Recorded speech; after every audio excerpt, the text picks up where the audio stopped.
A breaking announcement just in from the White House's coronavirus task force impacting one of Hawaii's major airports. Plus, President Trump's impeachment trial now at its biggest day yet. More on the major vote senators will make today and reaction from our local leaders straight ahead. Now, from Honolulu, for all of Hawaii, this is KITV4 Island News Midday. Aloha and mahalo for tuning in to KITV4's Island News Midday on this Friday, January 31st. I'm Lindsay Fukano. We do start now with that breaking news. The White House's task force on the coronavirus just announced a public health emergency over the virus. Only 7 airports in the country will allow incoming flights from China, and this includes the Daniel K. Inouye International Airport. Officials say the change will go into effect Sunday night, and we'll have more on this story tonight at 5 and 6.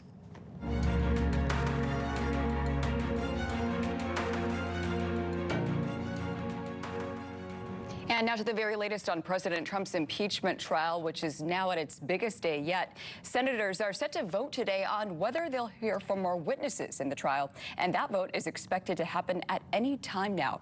Senators had 4 hours to debate if more witnesses are needed, and those 4 hours are almost up. According to our KITV4 Washington correspondent Matt Knadler, key swing vote Republican Senator Lisa Murkowski of Alaska will vote against hearing from witnesses. That almost assures Republicans can outright deny hearing from any additional witnesses.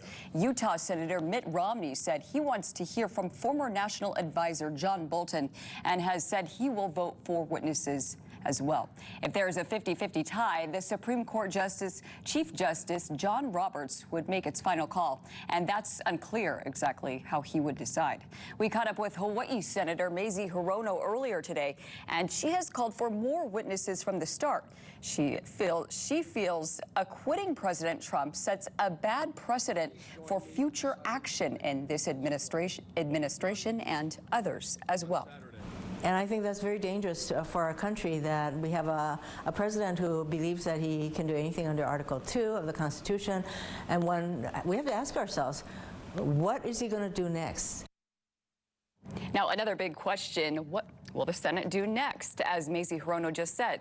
According to our correspondent, some of the options that remain, assuming witnesses are not called, are the following. If the majority of the Senate votes against hearing from more witnesses, Republicans could rush to a final vote or to convict or acquit President Trump later tonight. A simple majority is all that's needed for that. And if that happens, Democrats could force some motions to hear from individual witnesses, including one option to force Chief Justice Roberts to do that. That option would likely fail. Senate Majority Leader Mitch McConnell could offer another organization resolution to set the rules for the rest of the trial that happened during the Clinton trial in the 1990s. But such a resolution could take another day to fully approve. Another option includes closing arguments tonight or tomorrow, and the likely acquittal vote scheduled for Monday.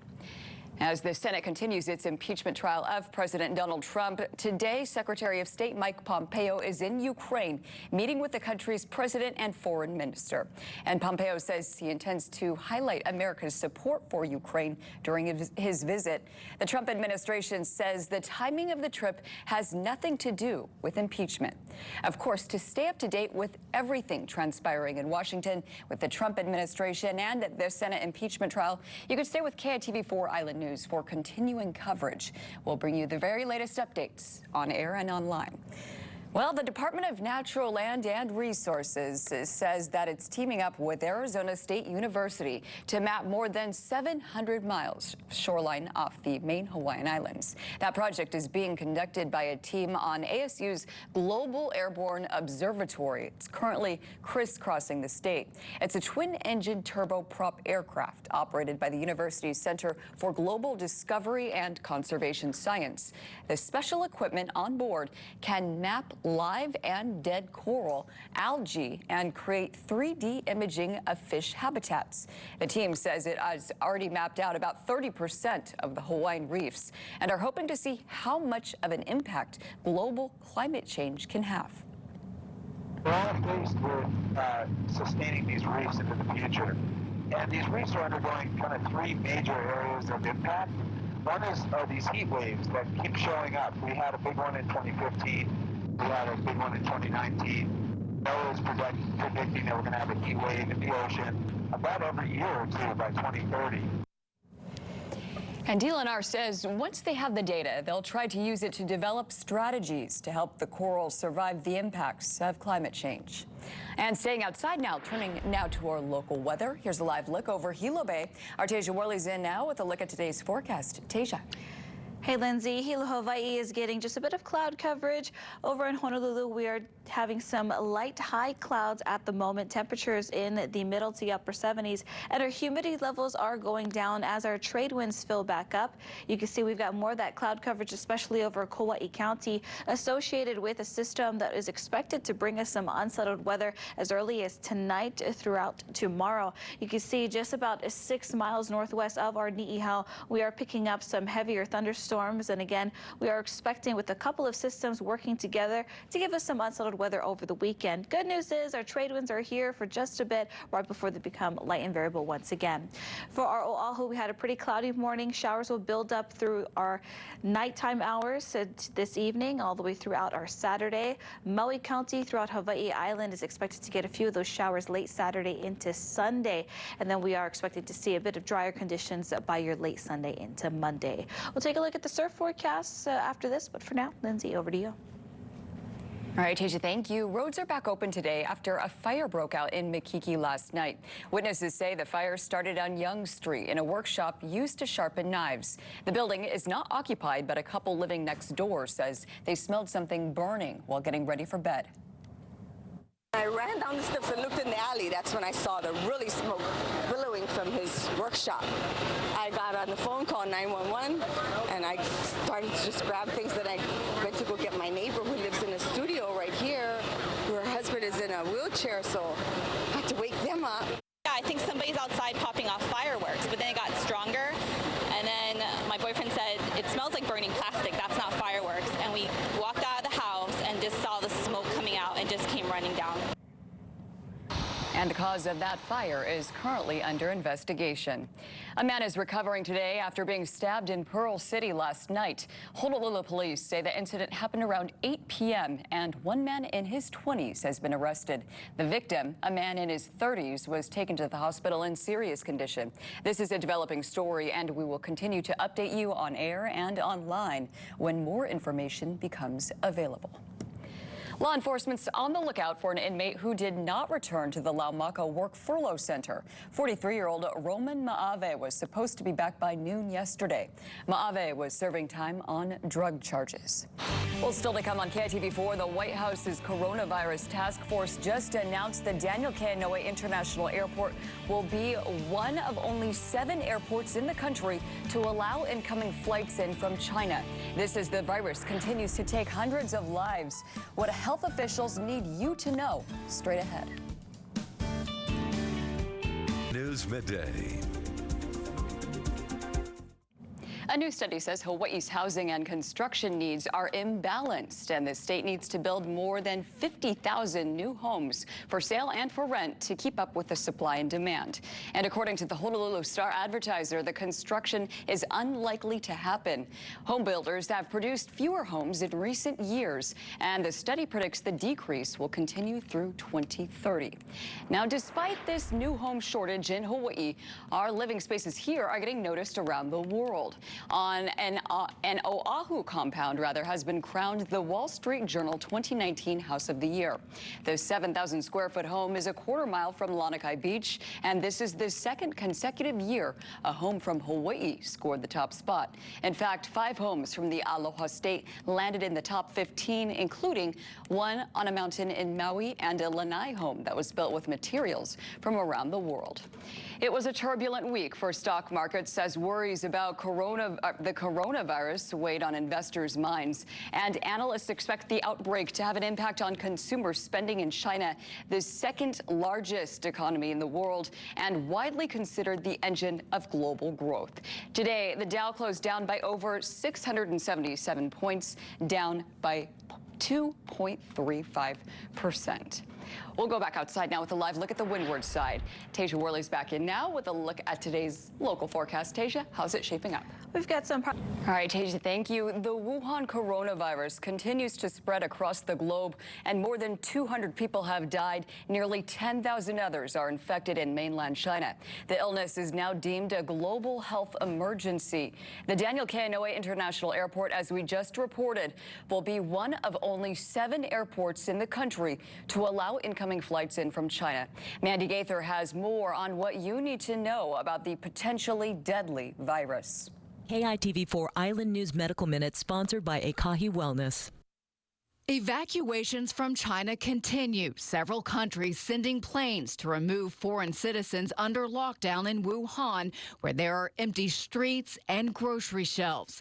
Nearly 60 million remain under partial or full lockdown in more than a dozen Chinese cities. In the U.S., an Illinois woman who contracted the illness while traveling to Wuhan infected her husband. It's the first case transmitted from person to person in the states, making that at least the 6th Wuhan coronavirus case in the U.S., according to the Centers for Disease Control and Prevention. The agency says the immediate risk to the public in this country is relatively low. Still, the State Department has issued its harshest warning, telling people not to travel to China, the center of the epidemic. About 200 American citizens evacuated from Wuhan, China this week are being monitored at a military base in California. A top U.S. infectious disease doctor now saying the virus can be spread even before symptoms start to show. The State Department says more evacuation flights for U.S. citizens are scheduled for early next week. For today's Health Minute, I'm Mandy Gaither. And airlines across the globe are suspending flights to China, including Delta, American, and United Airlines. Just today, Delta announced the suspension of all U.S. flights to China beginning February 6th through the end of April, all due to Wuhan coronavirus concerns. Of course, stay with KITV4. We'll have more on the Daniel K. Inouye International Airport being only one of 7 airports in the country to allow those incoming flights in from China. And more health news now. According to a new study, toddlers who are glued to a screen at age 3 are couch potatoes by the time they are 5. And research shows they move for 40 minutes less each day, 40 minutes less than the time that they start primary school than those who didn't watch as much TV earlier in life. And that study, it also shows that the reduced physical activity, it may contribute to weight gain and poor health as well. Well, gray and silver hair colors can be considered the new black. Pinterest reported a noticeable increase last year in searches for going gray, and silver was the hair color of the year in 2019. This is according to L'Oreal Paris and Vogue. Keeping up hair color as expensive, and some women are choosing to go natural to reduce the risk of cancer. There have been some studies showing a link between hair coloring and higher risks of cancer. Iconic Hawaii musician and singer Willie K announced the cancer that he's been fighting over the past 2 years is now terminal. The award-winning musician, he went public on Facebook. In 2018, the Maui native was diagnosed with small cell carcinoma lung cancer. You know, I'm still going to be rocking. I'm not going to stop. I'm not going to stop. You know, this cancer is not going to take me down. So, especially with all your blessings from you, each and every one of you. Praise God. Yeah, praise God. And Willie K's most recent honor was a 2012 Nahoku Hano Hano Award for Rock Album of the Year. He's known to perform several styles of music, everything from Hawaiian, blues, country, and even opera. Still to come on KITV4, your surf forecast. Plus, a Girl Scout sells cookies in all 50 states, and an animal sanctuary is looking for piggy cuddlers. Those bizarre stories are still to come on KITV4. Stay with us. A sobering silence. You just heard the final call for fallen officer Tiffany Enriquez. Hundreds gathered for an emotional salute to her after she was fatally shot on Hibiscus Drive on January 19th. The final salute and roll call included a 21-gun salute and flower drop. An officer Enriquez's family stood facing Honolulu Police Chief Susan Ballard and rows of officers. Her colleagues who spoke with KITV4 did not dwell on the tragedy. Instead, they shared their fond memories. She was a special person. I work in Waikiki. She was one of the first persons that actually came up to me and welcomed me. I knew her at work. She was a hard worker, very dedicated, very well respected, but I knew her on a personal level outside, at the gym with her boyfriend, JD. We'd see each other a couple times throughout the week, and we just have conversations there, in between workouts, and she was just one of those, she was a beast. 38-year-old Enriquez was with the Honolulu Police Department for 7 years, assigned to the Waikiki district. She also served time in the Air Force.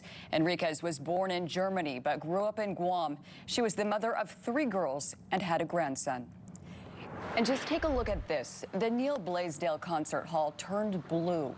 The lights honoring both Enriquez and Kalama. The family of Kaulike Kalama, the other officer shot and killed near Diamond Head 11 days ago, also paid their respects. Funeral arrangements for Kalama are still being made. And the deaths of the 2 officers has touched the community deeply as well. Many want to help out the families, and several fundraisers have been planned. Tonight at the Republic, you can join Kapena Maoli and BET. And tomorrow, you can also catch the Honors Concert at the Hard Rock Cafe. Starting next week, if you dine in at Boiling Crab or Big City Diner, portions of the proceeds will be donated to this city to the Memorial Fund, set up in memory of the fallen officers. Welcome back. A Girl Scout thinks outside the box using social media to sell cookies in all 50 states. Tongue twister. Talk about one smart cookie. Jeremy Roth has more.